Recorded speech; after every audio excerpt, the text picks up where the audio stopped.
Let's talk all about AI in business. It's hosted by Brent Muller.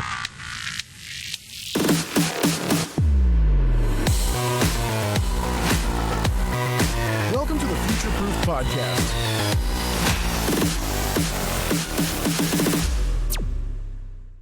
Hi, and welcome to the latest episode of the Future Proof Podcast. I'm your host, Brent Muller. My guest today is Ben Gully from SPOC. I guess it's SPOC Grid. And Ben, it's just really exciting to have you today. Thanks. Excited to be here. Yeah. So Ben, just for the audience out there, can you just kind of introduce yourself, your role, and a little bit about SPOC? Yeah, sure thing. So my name is Ben Gully. My background is all lithium-ion batteries, PhD and a lot of power systems, industrial use, marine. And no one's talking about lithium-ion batteries these days, right? I mean, there's a lot of it. And it's actually funny. My path has taken me in a lot of different directions and it keeps getting pulled back to it. And I think I have my original PhD advisors to thank for keeping me on that course. It turned out pretty good. It turned out to be a good decision. Yeah. Yes, absolutely it did. But it's funny, I've been in a lot of different, kind of building products, integrating, focusing very much on the batteries. Now, specifically at SPOC was a very intentional kind of change of course to be on the side of using the batteries, integrating the batteries, building the power systems that use them. And there's a lot of different kinds of batteries used for different cases, sometimes better this or that. But how you use it, choosing the right one, understanding the application, building the power system around those and the system as a whole is really what we focus on. So power electronics, kind of a complete package built that kind of engineered to order.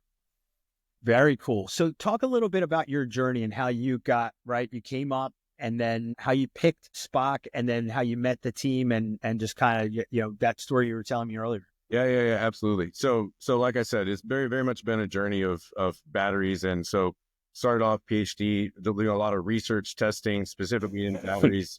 Cycle life, power capability, testing lab, due diligence, and bankability studies. A lot in marine, spent several years in Norway where the kind of ferry electrification was taking off and got to kind of have a front row view and a part in all that. And then building products, battery products and all these and developing CTO and heading R&D and these kind of things and commercializing advanced technology, some solid state batteries, lithium metal anode. But so a lot of times in battery world, but then basically was an intentional shift in starting up companies kind of from scratch, as I'm sure a lot of your listeners are very familiar with the journey and difficulties there, and kind of had this idea of switching to the side of using batteries rather than building them and selling them. It's a tough market. It's competitive. It's almost a commodity, yet it's an advanced technology. It's an interesting one. And so very intentionally kind of a shift of how do we use them? And what I spent a lot of my time doing along that whole journey realistically was helping people choose batteries, size batteries, understand the technology so they could adopt it, they could benefit from it. So SPOC, being this power electronics kind of capability or powerhouse, was really a great place to land to really take that to the next level. And so SPOC is actually coming from 25 years of experience in the oil and gas industry, where they're market leader doing power electronics, like I said, variable frequency drives in harsh environments, building the enclosures, breakers, magnetics, everything that needs to go into that package, and designing and engineering and production for all that. So coming from that, and then in this background and this foundation of oil and gas and having an appetite, they were actually amongst themselves talking about wanting to get into kind of a grid electrification side of things because it's the same bill of materials, the same parts list, basically. And so I kind of found them at the same time as I was looking for the next chapter.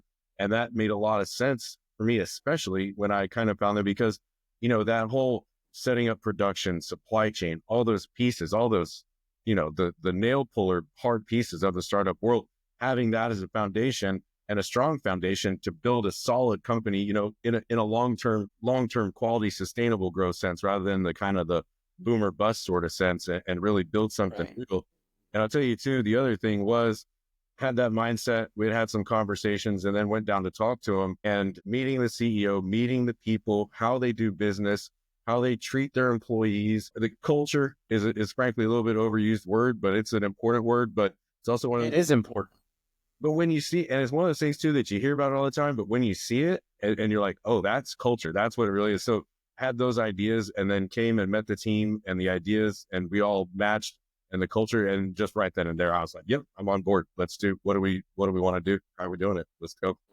Awesome. So again, everybody wants a story like that, right? Because when you love what you do, it doesn't feel like work, and it's just a really cool place to be. So tell us, how the changes in the industry have happened, right? Because you think about SPOC being in O&G, right, and power, and now adopting the lithium batteries, right? So that's obviously a shift. What other kinds of shifts are you seeing? And then we'll talk about obviously the future. Yeah, yeah. It's been very interesting, especially from the battery standpoint.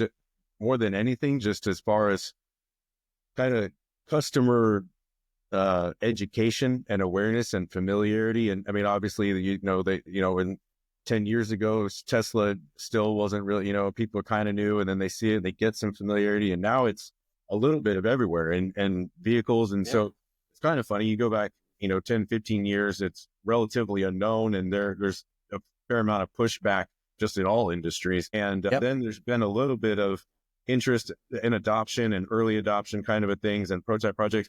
A lot of that has been a lot of people who stepped into it in the wrong way, or didn't have the right expectations, didn't have the right mentality on what was the battery good at, what they could use it for, what they shouldn't, and went for it, spent a lot of money and a lot of time and really went for it and got burnt and didn't get anything out of it, and more so had a liability more than an asset on their hands at the end of it. And then versus now, it's a little bit interesting because now this electrification and with automotive kind of going the way where people are now more doubtful about electrification, electric vehicles and things, and more so this momentum building for hybrid vehicles, which is funny because in the industrial sector, at least from my perspective, that's really what we've focused on a lot along the way is, there's a lot of things you don't think about it, just taking out the diesel or the prime mover, whatever it is, and putting in a battery. But the battery is a tool in your power system toolbox. Think about it like that, and think about the system, think about the loads, and be smart about it. And that's how you get real return on investment out of necessity. And so now there's that's what I'd say is the growing mindset. And when I say industrial, we do marine, we do kind of on-site power systems, microgrids type of things. All of these different places all have different needs and uses and ways they can benefit from batteries and how to use them. And you might need a different kind of battery and use it a completely different way. You maybe need a big diesel, no diesel. If you have solar, this, that, how you mix and match these things, bring it together. So it's not an either or. It's a both a lot of times, right? The solution.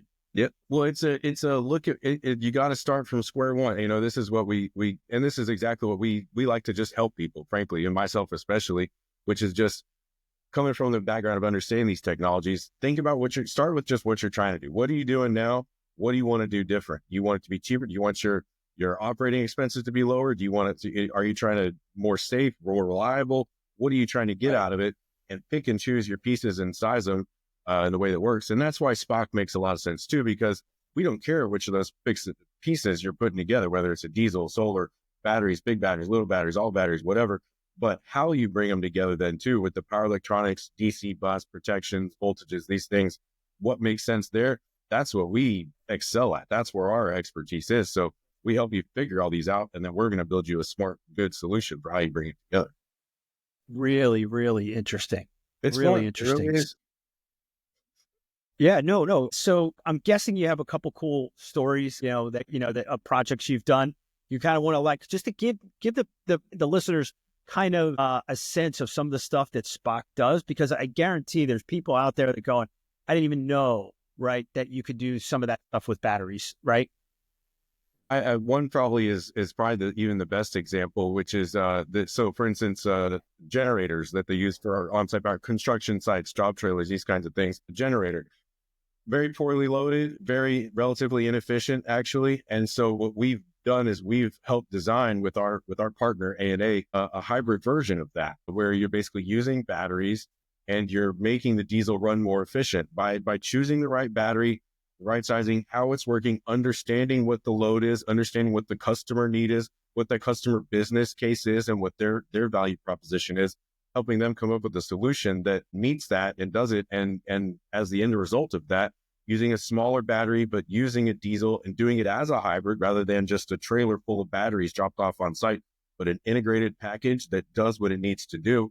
At the end, it's a little nano grid or microgrid, however you want to call it. Right. The DC bus where you manage loads You make sure the diesel is running efficient. Use the battery as a tool in your power system toolbox. Let the diesel do what the diesel is good at. And the end result is a great price. The energy boss that's really kind of seems to be taking over and doing extremely well in the market out for a couple of years. This is really interesting because I start to figure out all the applications. Now, are most of your clients still in O&G? So we kind of have, SPOC Automation is the existing oil and gas business. SPOC Grid is kind of the build on. It's all the same family, right? Very much a lot of shared resources, very, Right. all fully integrated. But so SPOC Grid is where we're focusing on these newer, the electrification markets, applications, microgrids, hybrid power. Marine is a big thruster. We're doing a lot of marine, similar to the energy boss. It's just a big energy boss and a big microgrid, essentially.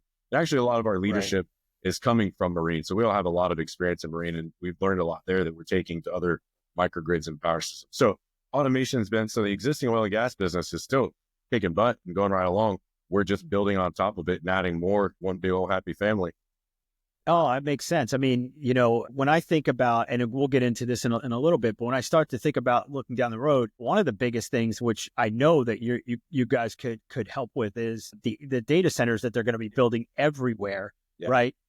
For cloud computing and AI. And, I know I have a friend in that industry, and they said they can't build them fast enough. So, but they all need the backup systems that you're talking about, the generators, right? And they're not just powered by like some of the older ones are, but you're right, that it's this new hybrid of how do we leverage all these technologies to maximize in this case, outages, right? Or failovers.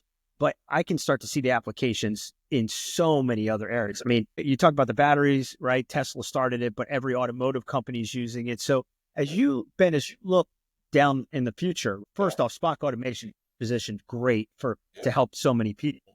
But what do you start to see in the industry and where it's going? Yeah.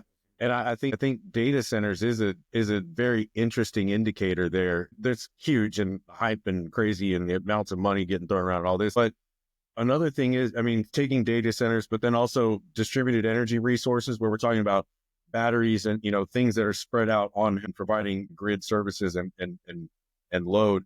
So to me, it's what data centers and what these things are building and showing as a general trend. If you kind of take a squinty look at all of it, to me, the trend is distributed power across the board. And it's data centers are requiring. Utilities can't respond fast enough to get them the power they need. So they need bridge power. Absolutely. They also have these reliability uptime requirements. And so the UPSs are already a commonplace occurrence and backup diesel. So I mean, reliability is no question, and it's something maritime has been working and focusing on, especially in the offshore world, for a long time as well, as an absolute key requirement. So basically all these different requirements, and there's several different drivers there if you think about it. Like data centers, just the growth and the need for power now. DER, going to do better, cleaner electricity for the grid and providing new services and take advantage of new technologies. And then these offshore platforms that need it for safety and reliability and avoiding blackouts.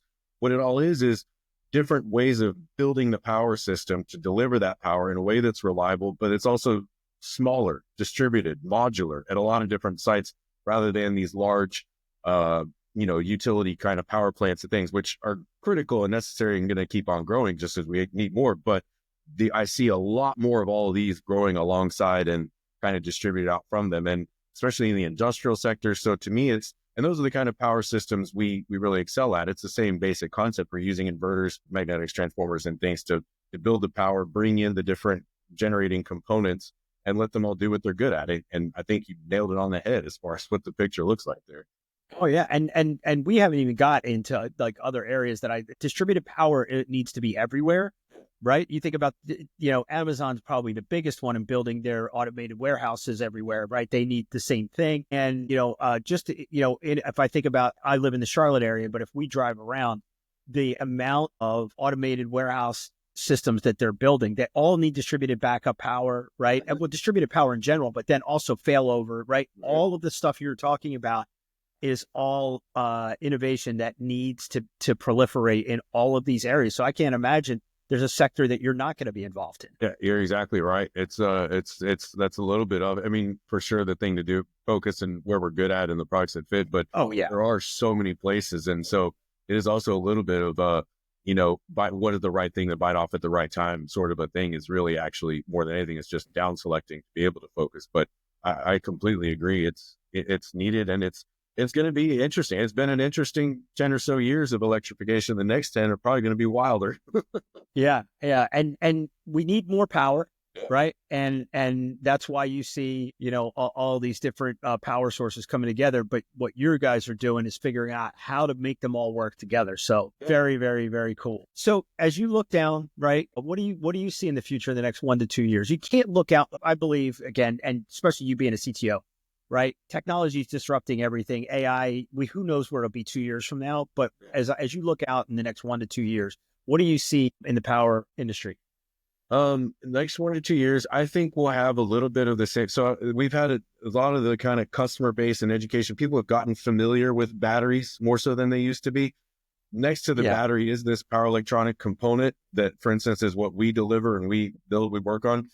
I think as people have gotten more familiar and understanding the batteries, I think there's going to increase that same understanding and appreciation of the power system, the inverters, those components and how that comes together, why that comes together, why it's important to think about the kind of the thing you're getting at. So why you're trying to put the thing together, what your objectives are for the project. So to me, that's a little bit of what we'll get. I think it's going to be wildly unpredictable as far as as far as AI data centers and just these massive power projects, what that ends up driving, what solutions kind of come out on top as far as micro nuclear or solar or diesel or, how they gas turbines, frankly, but how they solve those challenges, how that integrates with the grid, just because, normally you would say any kind of large change in the utility world, we're talking how many decades, but now with data centers and stuff, that's something that is going to have an impact in a couple of years. It'll speed it up, right?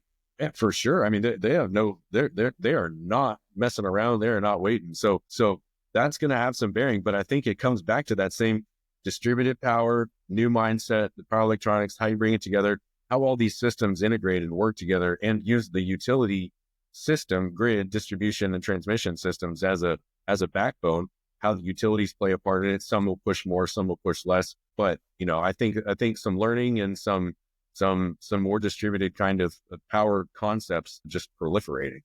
So for everybody listening, tell me if I'm thinking about this right?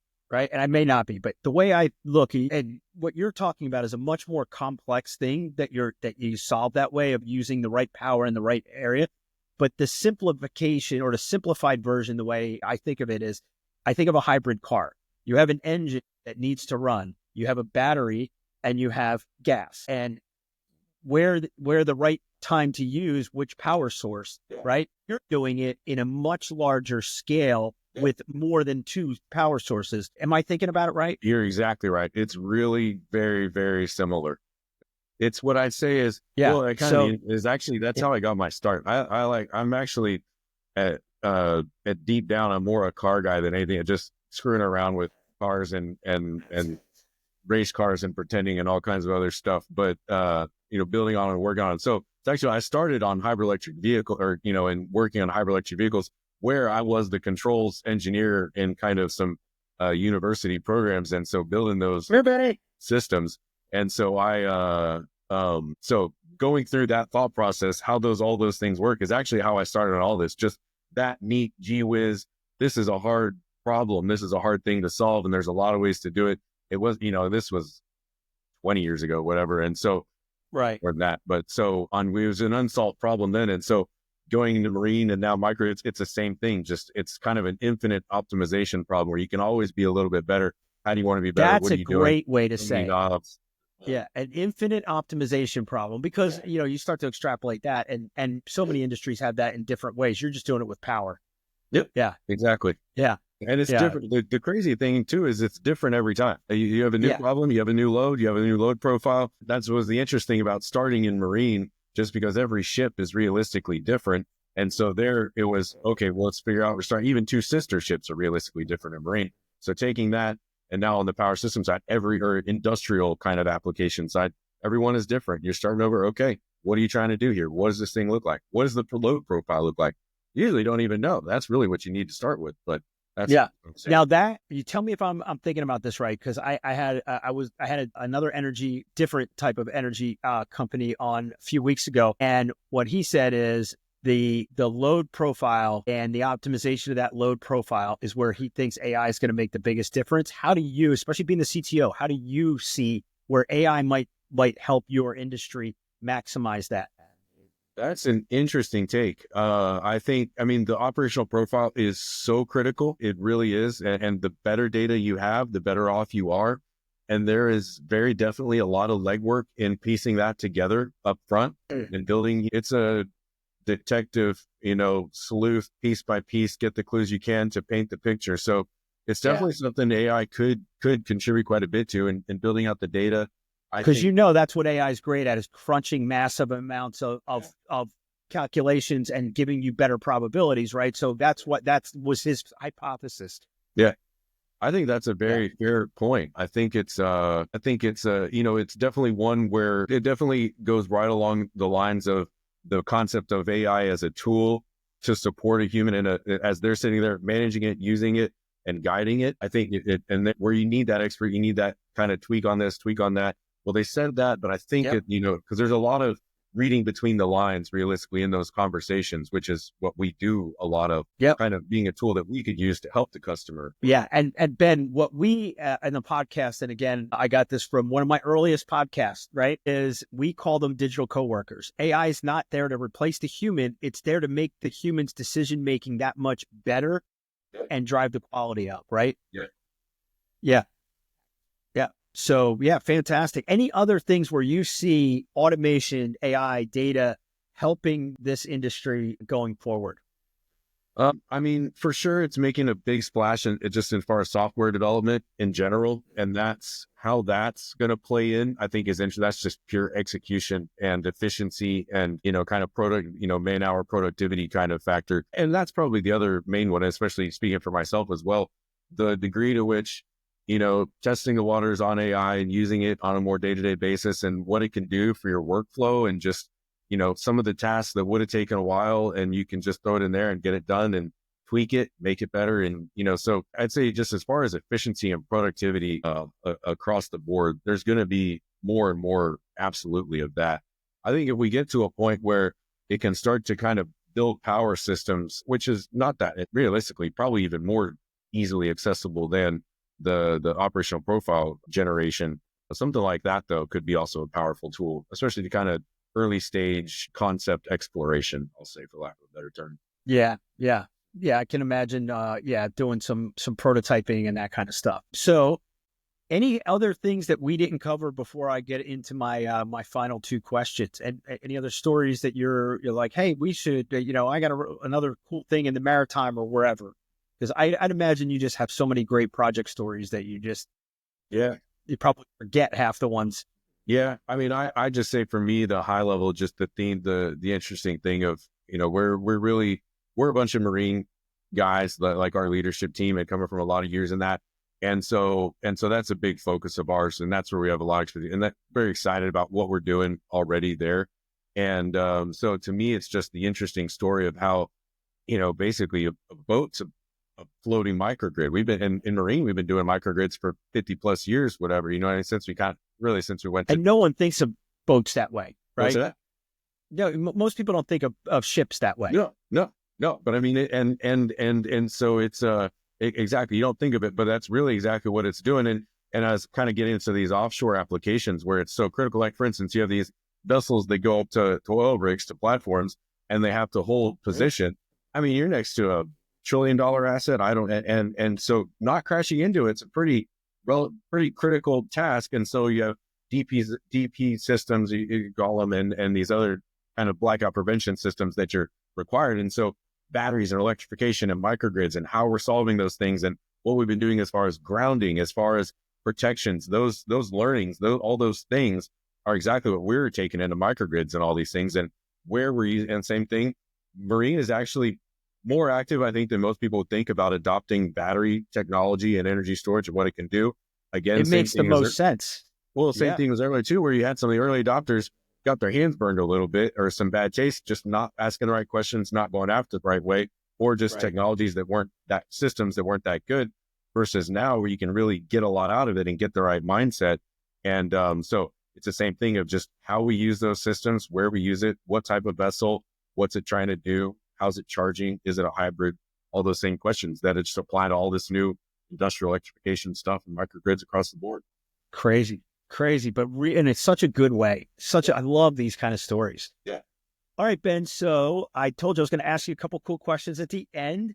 So the first one is, what's something that Ben Gully has done with AI recently? Okay.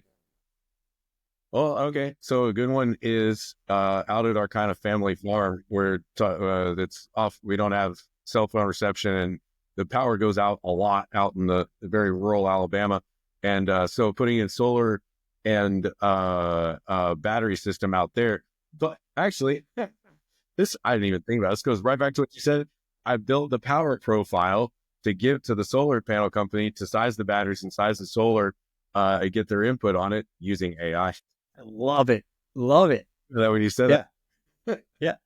Yeah. I'm telling you, we start to use it. It's like second nature. It's like, and you forget about like some of the cool things. Specifically, we were trying to figure out if we take out the HV. I mean, I can size the solar and batteries, obviously everything, but I'm like, what are the rules of thumb? What are they doing? And a lot of it was basically, if we take out the HVAC, how much can we manipulate? If we set up a controller to turn it off and on, what can we do? How much longer can we extend it? What are we going to do with it? How much of the load is HVAC heating? We have electric heating and blah, blah. So I was like, I'm just taking a stab unless I go put a CT on it. And so I was like, well, let's just see what we can get with AI and paint a picture. It's pretty good. Very cool. I mean, honestly, it's just a big, faster search engine in that case, but it gave you the possibilities and the roadmap. Yeah. Exactly. It pieced it together. I mean, that's how I think about it. Is if you're going to do a bunch of different Google searches and you're going to put it into a very simple spreadsheet, just throw that in AI and it'll take you 2 minutes. Yeah. Right. I totally agree. And there's just some really cool plugins that you can do to just make it efficient. So what basically, you can really reduce the menial manual tasks and speed it up so you can actually start to work on the more crucial things that you wanted to get to during the day that you used to say, got to get all this stuff done before I can do that. Yeah. But it kind of gives you it gets you steered in the right direction to me too. So you can focus on, okay, it's something like this, where to dig in and where to focus your time and energy. Absolutely. Okay, so last question. SPOC automation. You want to hit those growth goals. If I can give you a magic wand, what to help fix something to help you get there? What would that be? Okay. Well, to be honest, we've just brought on some really more fantastic people as we keep doing, and so now they're on board and set to grow and do those things. So what realistically right now, what I'd say is, it's about finding the right people in the applications, the ones that we're kind of down selecting right now and focusing on, but it's just networking, finding the right people and the right fit. As a company that focuses on culture, we want to make sure we're helping somebody. We want to make sure they need us and we need them, and it's a win-win. And so finding the people in those segments that fit that is actually probably the only thing we're looking for. Really cool. Well, Ben, tell everybody how to get in touch with you, especially if they want to start doing it again. We'll put all the links when this goes live, but tell them how they get in touch with you guys. Yeah, for sure. So SPOC Grid, SPOCGRID.com, or feel free to just shoot me an email, bgully, BGULLY at SPOCGrid.com. But give us a shout. Happy to talk about batteries, help figure out different things, what can be done, see what's going on. Absolutely. And Ben, we're excited about that. And I'll make sure I send you that, the podcast from the energy guy that I did earlier, because I think that would be a good listen. And again, we're always about how do we help founders, CEOs, and companies grow. So Ben, this is just another great story to put out there, something that people need to be better educated on. You have a great story and it just needs to be told more, because using those different power sources and connecting them in their best and most optimal use, to me, is a growing need. And you guys have a great story. It just needs to be told. Yep. I agree. I agree. Well, Ben, it's been a great interview. Thank you for spending time with us. And we're excited about getting this up and live. Absolutely. Hey, thank you for inviting me. Thank you for getting this message out there. I appreciate it. It's a fun one, a good one. So I appreciate it. Yeah. All right. Till our next episode, guys. If you're ready to embrace change and lead with innovation, be sure to subscribe and never miss an episode. Thanks for tuning in to the Future Proof Podcast.